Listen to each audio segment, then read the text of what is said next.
Hello everyone, here is a quick tutorial on questions 1 and 2 of the comprehensive assignment.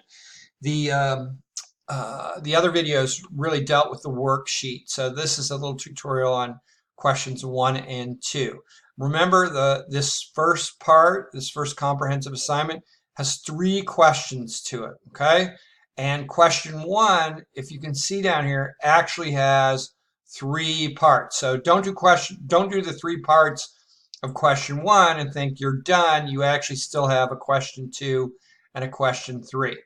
One tip I might recommend, if you have double screens, maybe keep this screen open or print this bit out, or if you have the hard textbook, have it open. It's nice to be able to look at this, look at the transactions without having to sort of scroll up and down as you complete the transaction here. So for example, I'll just show you real quickly. There is the first transaction. You've seen some of these before.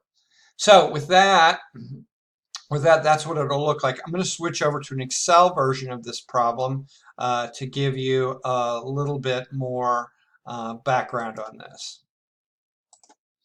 So here again, here are all the journal entries you'll go through. It's pretty, you have a good number of them. I think there are 20 something, and you'll do the regular, the day-to-day journal entries, the adjusting entries, and the closing entries. That's question 1. Well, once you're done with question 1, then what you're going to do is you're going to transfer all this information over to the actual ledger account. So, you'll have a whole bunch of these: cash, accounts receivable, prepaid rent. It goes on and on and on for quite a bit. Okay, I think there are something like 20 accounts or something in that nature.